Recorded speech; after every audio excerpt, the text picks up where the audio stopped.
estratégicas, sino temas vinculados a la seguridad nacional. La seguridad energética es un tema central de la seguridad nacional y ahora eliminan ese carácter. Dicen que no es una reforma privatizadora, pero el artículo 25 constitucional señala con toda precisión que el Estado conservará la propiedad de todas las áreas estratégicas. En el momento en que Pemex y la CFE pierden su naturaleza y área estratégica, están sujetas a su privatización. Con esta reforma no hay ningún impedimento legal para vender los fierros. Desde que se otorguen contratos para que particulares operen las hidroeléctricas de este país, hasta que particulares compren las actuales instalaciones de petróleos mexicanos. Y nos dicen que no es una reforma privatizadora cuando se sientan las bases para que una vez concluida la reforma constitucional se puedan vender los activos de ambas empresas. Y la segunda, también muy elemental, el paraíso de las empresas en una economía de mercado es el monopolio. Y vaya que es un paraíso, hay que preguntarle a Carlos Slim, hay que preguntarle a los dueños de Cemex o a los de Bimbo. ¿Cómo es posible, en el caso de Comisión Federal de Electricidad, que teniendo una liquidez con un flujo diario tanto de recursos, tenga que subcontratarse la generación de energía cuando no solamente hay infraestructura y capacidad instalada subutilizada, sino que hay recursos suficientes para la inversión? Y hoy prácticamente se quiere reducir a la Comisión Federal de Electricidad a poner postes y cables, dejándole toda la producción de energía a particulares, porque hasta la facturación se va a subcontratar. Entonces, ¿por qué acabar con un monopolio que al mismo tiempo representa un área estratégica para la seguridad nacional y el desarrollo del país, entregándoselo a particulares? Gracias. El último soy yo. Y tiene que ver cómo arrancó. No te vi, Dolores, pero es que tú lo escribiste y pensabas que estabas adelante. En el mismo sentido, en el texto constitucional del 27 se borra una frase que dice: la nación llevará a cabo la explotación de estos productos. Y se refiere al petróleo, a los carburos de hidrógeno, sólidos, líquidos o gaseosos, etc. Si la nación ya no va a explotar estos productos, ¿quién lo va a hacer? Los privados, porque ya más hay Estado y privados. Sería más honesto hablar las cosas por su nombre y poder defender sus tesis que tratar de engañar diciendo que no es lo que sí es. Yo le preguntaría a cuánto asciende la tesorería paralela de Pemex, esta que se creó en 2010, después de muchos años, desde 1993, 88, incluso si nos vamos más antes, de Pemex Internacional. Y por último le diría, porque en la exposición se ve que ya no pueden hacer muchas cosas, sin embargo, desde 1938 hasta 1988, Pemex, el Estado mexicano, pudo desarrollar la industria petrolera que era de las más grandes del mundo, y no exagero. Se construyeron 23 plantas petroquímicas, se hizo toda la red troncal para transportar el gas, se descubrieron nuevos yacimientos, México fue autosuficiente, lo es todavía, comenzó a exportar por ahí del 75, se construyeron las refinerías que surten el 100% del mercado actual, esas que se construyeron muchísimo, hace muchos años. La expansión petrolera crecía al 14% anual, se multiplicó por 4 la producción de crudo, etcétera, hasta 1988-89, que es la entrada del neoliberalismo en nuestro país. Es el dogmatismo neoliberal, son los ordenamientos de Estados Unidos, de Washington, son sus mitos, son sus dogmas, lo que no les permite ver que el papel del Estado en áreas estratégicas es fundamental. A partir de la entrada del neoliberalismo comienza a debilitarse la función del Estado, no solo en materia de la industria petrolera y eléctrica, sino en todas las áreas económicas. Cito rapidísimo, pero lo que hicieron fue empezar a eliminar paulatinamente la inversión pública en Pemex en todas las áreas.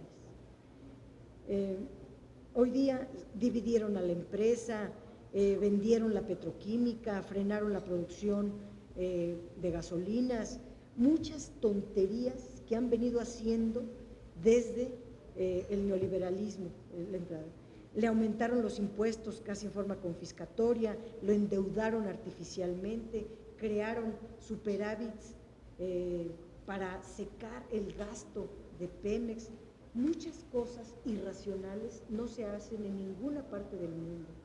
Entonces yo lo que le diría es, si quitamos estas políticas muy negativas para la industria petrolera del país, el país, como lo ha demostrado a lo largo de muchos años, sale adelante sin necesidad de darle este golpe a la Constitución.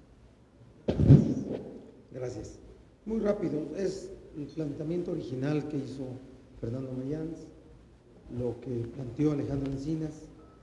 La propuesta de reforma constitucional en materia energética que hizo el gobierno federal se reduce a propuestas sobre el artículo 27 y 28 de la Constitución.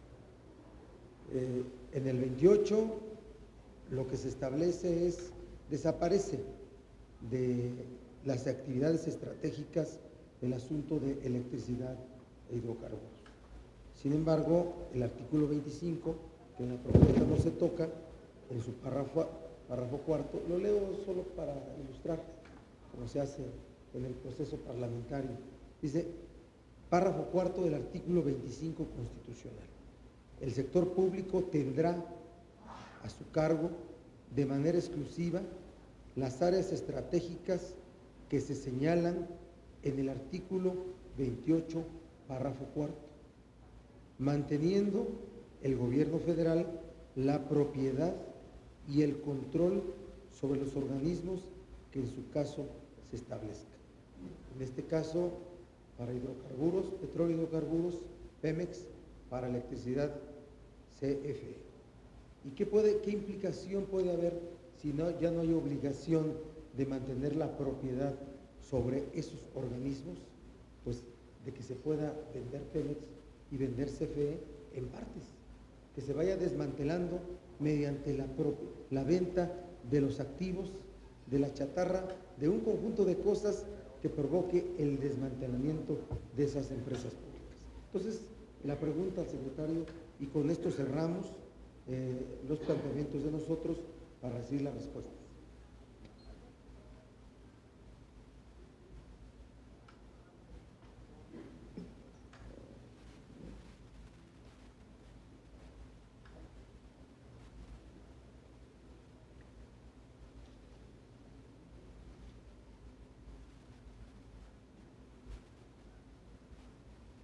Bueno, las preguntas son muy interesantes, muy completas y muy variadas. Voy a tratar de dar la respuesta más puntual que esté a mi alcance. Respecto al tema de los fertilizantes que plantea el senador Adán Augusto López Hernández, los fertilizantes empiezan por la molécula de gas. Si tenemos suficiente producción de gas en nuestro país, podemos llegar a producir fertilizantes y sustituir esas importaciones que, como usted muy bien señala, provienen de Ucrania y que son fertilizantes 4 o 5 veces más caro de los que podríamos producir en nuestro país. Entonces, si somos capaces de revertir la tendencia de la caída de gas y vía buenos modelos regulatorios y las adecuadas políticas públicas, producir más gas, esto se tiene que reflejar necesariamente en mejor producción de fertilizantes. Ya Pemex en este momento, dentro de su programa de trabajo, está planteando la modernización de varias plantas de amoníaco para mejorar la producción, e incluso dentro de la reorganización interna de Pemex sería muy conveniente que hubiera una división de fertilizantes. Creo que en esa línea podríamos coincidir con motivo de la reforma energética. Sobre el régimen fiscal de Pemex, coincido en que hay que cambiar. El actual régimen fiscal de Pemex no se corresponde con las prácticas internacionales. Se está trabajando en el gobierno en una propuesta que será sometida a consideración como parte de la reforma hacendaria de un nuevo régimen fiscal para Pemex. Sin embargo, nuestra opinión es que eso va a ayudar mucho a Pemex, pero no soluciona los problemas del sector energético. Un régimen fiscal, de acuerdo a nuestras estimaciones y a nuestros números, un régimen fiscal de Pemex que modifique lo que llaman el cost cap en el argot petrolero o el costo de deducibilidad fiscal y alinee la tasa de impuestos sobre la renta que actualmente paga Pemex con lo que pagan otras petroleras mundiales, quizá Petrobras o Statoil, puede darle a Pemex excedentes de 10,000 millones de dólares al año. Actualmente el gobierno le devuelve a Pemex alrededor de 20,000 millones de dólares, tengo entendido, le entrega la cantidad para vía presupuesto, de lo que le quita de impuestos se lo retribuye por presupuesto. Las necesidades de inversión en el sector pueden estar, calculamos, alrededor de 60,000 millones de dólares. Y consideramos que tenemos que ver también otras opciones, además de un régimen fiscal más competitivo para Pemex, cómo potenciamos también su capacidad de ejecución. Para mí no solo es indispensable cambiar el régimen fiscal de Pemex, sino también tenemos que darle a Pemex por lo menos libertad de asociación con otras empresas, como lo tienen todas las petroleras de países que tienen el mismo principio en nuestra Constitución de que la nación es la dueña de los hidrocarburos. Respecto al senador Ríos Peter, nos plantea el tema de la corrupción en Pemex, que por cierto hace una pregunta que se planteó también en otras intervenciones. Necesitamos, con motivo de esta reforma, introducir cambios que permitan una mayor transparencia y mejor rendición de cuentas en Pemex. Yo creo que el actual modelo regulatorio mexicano de los hidrocarburos le faltan tres cosas fundamentales, tres vertientes que creo debieran animar esta reforma. Una vertiente es que necesitamos entes reguladores fuertes. Creamos en el 2008 la Comisión Nacional de Hidrocarburos, se creó unos años antes la Comisión Reguladora de Energía, pero llegamos tarde a entes reguladores fuertes del sector. Otros países los lograron antes que nosotros. Nosotros necesitábamos este tipo de entes regulatorios. Ahora necesitamos en esta reforma de darles más dientes, más recursos humanos y técnicos a nuestros entes reguladores. La segunda vertiente, necesitamos más competencia en el sector, más capital y más competencia en el sector. Y la tercera vertiente tiene que ser transparencia y rendición de cuentas. Me parece que tenemos que revisar, con motivo de la legislación secundaria, las recomendaciones que hace la OCDE, por ejemplo, en el tema de compras de Pemex. Creo que allá hay un reglón sobre el que tenemos que desterrar todo tipo de opacidad. Pemex tiene que modificar la manera en que está comprando. Ahí están estas recomendaciones, podemos hacérselas llegar con mucho gusto y creo que este puede ser un trabajo legislativo muy importante. Desde luego vendrá incluido en la legislación secundaria que el gobierno proponga. Desde luego el otro campo que también hay que revisar seriamente y también poner mucha transparencia es básicamente el campo de los contratos que Pemex realiza, los contratos de servicio. Entonces es otro campo que requerimos introducir mucha transparencia. Solo hay dos formas de bajar la corrupción: de manera preventiva es con transparencia y de manera correctiva es no permitiendo la impunidad, no dejar faltas sin castigo. Por lo que hace a que el gobierno no acompañó las leyes secundarias de la reforma constitucional. Nunca se hace. La legislación secundaria se construye a partir de que tenemos una reforma constitucional. Entonces, si no sabemos qué tipo de reforma constitucional aprobará el Poder Constituyente Permanente, no podemos diseñar aún una legislación secundaria. Entonces, estamos atentos a la determinación que tome el Congreso del tipo de reforma constitucional que apruebe, y eso nos permitirá hacer la ingeniería legal de las leyes reglamentarias. En materia de gasoductos, senador Ríos Peter, ciertamente cuando venimos a presentarles la Estrategia Nacional de Energía, usted y otros senadores del sureste nos plantearon el reclamo de que no aparecía en la propuesta construcción de gasoductos que lleven el gas básicamente a Guerrero, Oaxaca, Chiapas y incluso se habló creo que de Michoacán. Entonces, tuvimos varias reuniones con senadores de esos estados y de este grupo parlamentario, y estamos trabajando en esa dirección. No es una recomendación que hayamos echado en saco roto. Estamos trabajando, integramos un grupo que está haciendo la planeación del crecimiento de la red nacional de gasoductos del país, donde participa Pemex, participa la Comisión Federal de Electricidad y la Secretaría de Energía. Entonces, esperamos pronto darle la satisfacción de que le podamos decir cómo vamos a llevar el gas a Acapulco y a otras regiones de Guerrero, lo mismo que de Chiapas o de Oaxaca. El senador Pedraza también tocó el tema corrupción, que creo que lo he dejado ahí. El tema de los cortes de luz. Los cortes de luz, en acuerdo al nuevo modelo, pues tendrá que seguir haciéndolos la Comisión Federal de Electricidad.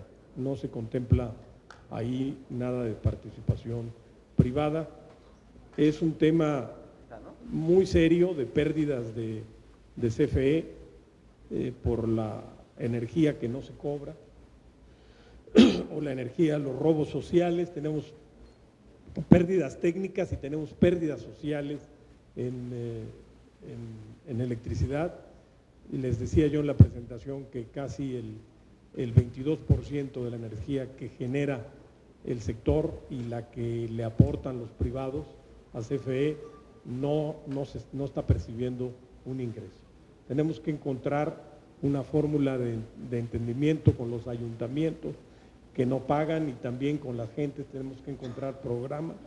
Creo que Tabasco, CFE está llevando a cabo programas donde mediante el pago de un peso de una deuda, de un recibo, se le descuenta otro peso del pasado. Entonces se están buscando fórmulas en CFE de atender este delicado problema. ¿Perdón?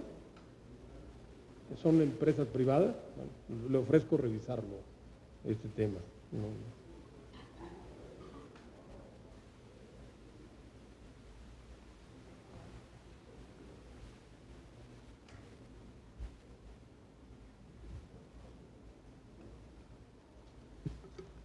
El senador Mario Delgado nos preguntaba del destino de la renta petrolera. Pues actualmente el destino de la renta petrolera financia el 35% del presupuesto de egreso. Esa decisión pues estará en manos del Congreso a través básicamente de la Cámara de Diputados, para ser más específico, cuando apruebe la legislación respectiva y particularmente el presupuesto. Lo ideal es que pues vaya a gastos de infraestructura, a gasto social, particularmente. Respecto a los fondos de inversión, pues cuando nos hicimos cargo de la Secretaría en diciembre nos llevamos la sorpresa pues, de que la ley de ingresos y el presupuesto nos recortaban 3,000 millones de los fondos de investigación de la Secretaría. Incluso hay un artículo transitorio en la ley de ingresos que faculta a la Secretaría de Hacienda a reducir 5,000 millones de pesos adicionales. Esto sí afecta, aunque aún cuando se dice que es para transferirse a CONACYT, sí salen de, como usted bien señala, del campo de hidrocarburos. Entonces, pues ahí es un tema que tendremos que revisar en la nueva legislación de ingresos para que no se den este tipo de recortes. Lo que hemos podido hacer, dado que esto es un mandato legal, es salvar los recursos de investigación para lo que consideramos proyectos prioritarios. Se los menciono con mucho gusto. Asignamos poco más de 230 millones de dólares al Instituto Mexicano del Petróleo para hacer estudios de sísmica tridimensional en el norte del país, para que podamos tener información exacta de cuáles son las reservas que México tiene en materia de gas y petróleo provenientes de lutitas. Creemos que es una inversión que se justifica plenamente, que se va a reflejar en el incremento de las reservas del país. La otra inversión que tenemos también apartada es para crear un centro de investigación en tecnología de aguas profundas, que es un asunto que estamos ahora analizando, o depender de Pemex Gas Perforación o del Instituto Mexicano del Petróleo. Pero nos parece que tarde o temprano, ojalá y sea más temprano, el país tiene que entrar a extraer petróleo en zonas profundas y ultraprofundas y requerimos una institución que esté desarrollando esa tecnología y que sea receptora, si se aprueba el nuevo modelo regulatorio, de la tecnología que aporten quienes participen en los contratos de utilidades compartidas. También se mantienen diversos proyectos integrales y estamos cuidando específicamente una partida para becas. Aquí se tocó el tema de los recursos humanos. Consideramos que está pasando el sector energía en el mundo por un cambio muy importante. Casi la mitad de los recursos humanos calificados de este sector están llegando a la edad de jubilación. México no es una excepción. Necesitamos formar los nuevos geólogos, los nuevos petroleros mexicanos, los nuevos ingenieros industriales mexicanos, los especialistas en energía. Entonces, estamos considerando una partida en este fondo para un fomento de becas, incluso abrir el fondo, porque ha estado muy limitado exclusivamente a personal de Pemex y o de la Secretaría de Energía. Abrirlo y concertarlo con las universidades del país para poder beneficiar y formar estos recursos humanos que requerimos en México. Mi opinión respecto a la consulta popular. Creo que es una decisión que está en manos del Congreso. La legislación en la Constitución prácticamente señala que, salvo el caso que lo pida un número determinado de particulares, el Congreso es el que tiene la última decisión, salvo el caso reitero, de que lo pida un número de particulares. El Congreso es el que determina si se convoca o no a una consulta de corte popular. Quienes participamos en esa legislación lo hicimos así para que fuera el Congreso el que tomara la decisión y no se usara la consulta popular, como sucede en otros países, para burlar al Congreso. Creo que pues ahí está la decisión, pero si quiere conocer mi opinión personal, yo creo que el Congreso debe de hacer un esfuerzo de diálogo, de discusión, de debate y construir aquí mismo en el Congreso una reforma energética, porque el tema no está para llevarlo hasta el 2016. La consulta tendría que hacerse el 2015, la reforma constitucional tendría que hacerse después de la consulta, en los términos que haya aprobado la consulta, y luego las leyes reglamentarias. En consecuencia, la reforma empezaría a aplicarse hasta el 2016. Creo que el país tiene urgencias importantes en el sector de energía y creo que el Congreso tiene todas las facultades para asumir su responsabilidad. Pero le reitero, es mi opinión personal. Respecto al senador Benjamín Robles, me dice que Pemex tiene costos más bajos que otras petroleras. Ciertamente, senador, los tiene porque sus costos actuales de Pemex han sido en zonas convencionales, en zonas de petróleo de extracción fácil, de bajo costo, como el que tenemos en aguas someras, con excepción de Chicontepec, donde sí ha tenido muchas determinaciones, ahí ha habido costos más altos. En la medida en que lleguemos al petróleo del futuro, a la nueva era del petróleo mexicano, que ya la vemos repuntar en el horizonte, los costos de extracción van a subir. Los costos de extracción en petróleo, en aguas profundas, ultraprofundas o en shale gas son superiores. Y luego me pregunta por qué cambió de opinión. Pues porque la reforma que hicimos el 2008, que partió de la premisa de no tocar la Constitución, no funcionó. Tuvo algunos frutos jugosos, la creación de la CNH, los fondos de investigación, el impulso a energías renovables, pero no fue suficiente para producir cambios cualitativos en el sector de energía que el país está demandando. Y me parece que la política no tiene otro método que el ensayo-error. Entonces, si no funcionó, pues tenemos que probar cambios más profundos al modelo regulatorio.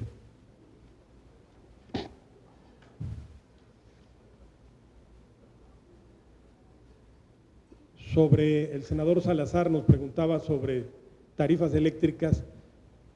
Para bajar las tarifas eléctricas necesitamos, en primer término, que el insumo principal que usa nuestras plantas no sea el combustóleo ni el diésel, sino sea principalmente el gas natural o energías limpias. Como refería yo en mi primera intervención, lo que está sucediendo ahora es que por el problema de desabasto de gas natural que hemos enfrentado, las plantas de comisión se han tenido que ir al combustóleo, que es 4 veces más caro, y al diésel, que es 6 veces más caro. Estamos impactando negativamente el medio ambiente y la fórmula algebraica que calcula las tarifas incluye este insumo. Entonces, si logramos bajar a gas, a los precios de gas que hay hoy en día en América del Norte, vamos a poder bajar las tarifas eléctricas. Actualmente estamos dependiendo del combustóleo, estamos dependiendo del diésel y también estamos dependiendo de la importación de gas que por barco estamos trayendo de otras partes del mundo. Y esas, salvo los contratos de Perú, que son muy buenos, tenemos que pagar el petróleo más caro. Los precios del gas son precios regionales. Entonces, el precio en Asia es mucho más alto. El precio en Asia anda rondando los 15 y pico dólares, casi los 16 dólares. El precio en Europa anda como en 11, 12 dólares, son muy variables. Y el precio en América del Norte, básicamente en el sur de Texas, es el precio Henry Hub, que estaba el día de ayer a 3.30 dólares. Nosotros estamos importando gas que nos cuesta como 15.80 más o menos la unidad, que es el millón de pies cúbicos, y eso también está impactando en los costos de Comisión Federal de Electricidad. Si además de eso logramos modernizar nuestras líneas de transmisión y llevar también la nueva tecnología que hay a las redes de distribución, hacer redes inteligentes y disminuir las pérdidas, tanto técnicas como sociales, de Comisión Federal de Electricidad, tenemos que bajar se reflejará en que se reduzcan las tarifas eléctricas. El país lo necesita porque estamos perdiendo competitividad aceleradamente.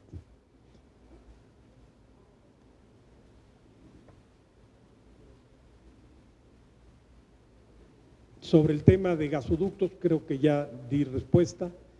La senadora nos habla del tema de la… ¿Cómo? No, perdón, la senadora Beristain, perdón. Me preguntaba de la contaminación del shale gas. El shale gas es un tema que se está debatiendo mucho, pero el shale gas está usando agua salobre. No está afectando los mantos de agua dulce.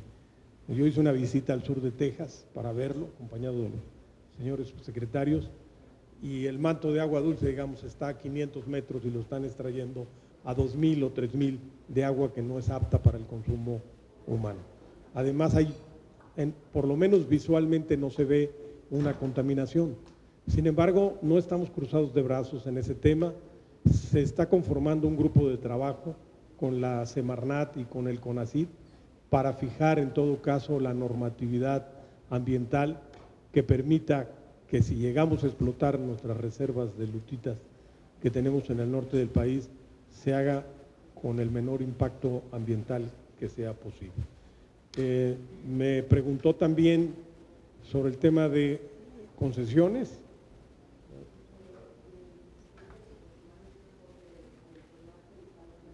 No lo tenemos. No lo tenemos porque, pues primero el 1 y luego el 2 suelen decir los abuelos, y pues, primero hay que establecer el marco legislativo que estime el Congreso es el más adecuado para estos contratos de utilidad compartida, y después se procedería a la elaboración de los formatos. Gracias. Sobre el tema de la industrialización del sur-sureste, hay una gran preocupación en el gobierno federal que coincide con lo que los senadores del PRD del sur del país nos han venido manifestando. Se está generando una gran asimetría en México.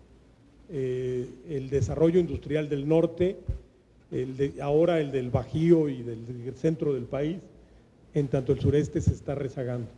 Requerimos retomar y lanzar un gran plan de desarrollo para el sur-sureste que tiene que partir pues de muchos conceptos, pero tiene que considerar el aspecto de la energía.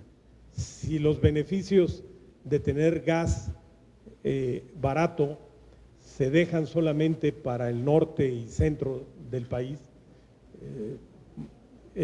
la menos va a llegar la inversión al sureste. Entonces estamos muy conscientes que tenemos que encontrar el mecanismo. Una de las opciones que está trabajando Pemex es que, con motivo de que Estados Unidos va a ser autosuficiente en producción de hidrocarburos y hacia Estados Unidos van el 76% de nuestras exportaciones, reenfocarnos a los nuevos mercados, a los mercados emergentes de Asia. Entonces requerimos trazar una red de gasoductos y de poliductos que crucen el istmo de Tehuantepec para poder entonces dirigir nuestras exportaciones más hacia los mercados asiáticos como plan de diversificación. Esto permitiría llevar a Salina Cruz estos gasoductos. De ahí podemos hacer un ramal hacia Chiapas, incluso asociarnos, es lo que estamos analizando, con los países centroamericanos para hacer un gasoducto que pueda llegar por lo menos hasta El Salvador. No sé si pueda llegar realmente o hasta Panamá, no lo sé, pero sí integrarlo y a la vez encontrar la forma o por barco o por gasoducto de llevar también el gas al puerto de Acapulco.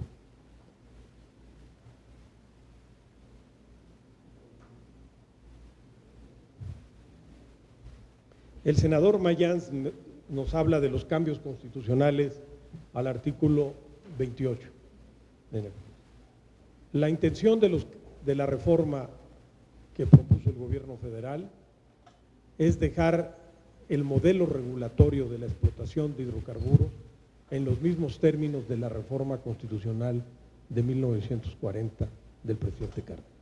Y esta reforma, como les mencioné, permitía, contratos de utilidad compartida en extracción y en exploración, y establecía un régimen de concesiones que regularan la inversión privada en transporte, en refinación y en petroquímica. Modificaciones constitucionales posteriores llevaron a crear el concepto de área estratégica, me parece que exclusiva del Estado, y área prioritaria, que fueron, creo que en los años 80, estos cambios constitucionales. Nuestra propuesta, en los cambios que estamos haciendo, no pretendemos alterar el principio de que la nación tiene el dominio de los hidrocarburos o la propiedad de los hidrocarburos. El 27 queda intacto. Lo que hacemos es volver a establecer que pudiera haber inversión privada vía un régimen de permisos en refinación, en petroquímica y en transporte. En petroquímica consideramos que la distinción que hace actualmente el 28 constitucional entre petroquímica básica y petroquímica secundaria, una reservada al Estado y otra donde pueden invertir los particulares, no funcionó. No funcionó, es una clasificación que solo existe en México, absolutamente artificial, no se corresponde con las cadenas de la producción industrial. Por eso queremos abrirlo a la iniciativa privada, darle también base constitucional a la generación de electricidad. Pero si usted ve la redacción del 28, en el último párrafo señalamos claramente que en materia de hidrocarburos se estará a lo dispuesto en el 27 constitucional, donde se mantiene incólume el principio del dominio directo de la nación sobre los hidrocarburos. No pretendemos desmantelar Pemex. Si vemos las reformas energéticas que hicieron en Noruega o en países más similares a nosotros, como Brasil o como Colombia, las petroleras estatales se potenciaron. Los que, por cierto, revolucionaron el modelo a partir del mismo principio que nosotros en su constitución, de que la nación es dueña de los hidrocarburos, los noruegos, que revolucionaron el modelo y que distinguieron quién tiene la propiedad, quién ejerce la propiedad del Estado sobre los hidrocarburos. Dijeron, es el gobierno, lo debe hacer a través del ministerio competente y de su ente regulador, y lo diferenciaron de la empresa extractora, que es puede ser la operadora estatal o la operadora estatal asociada con otro. Propiciaron que se potenciara su empresa estatal. Estado hoy, vía las asociaciones que hace, porque como usted sabe, usted conoce bien ese modelo, los noruegos, por lo menos en aguas profundas, nunca van solos, siempre propician asociaciones para compartir riesgos. Entonces, esto permitió que ganara capital, que ganara tecnología y que se convirtiera Estado hoy, sin lugar a dudas, en lo que es hoy la mejor petrolera estatal del mundo. Si lo vemos en Colombia y Brasil, que tomaron el modelo noruego y lo tropicalizaron, pues Petrobras, da pena decirlo, pero estaba abajo de Pemex antes de esta reforma y se potenció y hoy es una de las empresas mejor valoradas en el mundo, sobre todo por la tecnología que dispone de aguas profundas. Y el caso colombiano es todavía más interesante porque sin tener los colombianos los yacimientos petroleros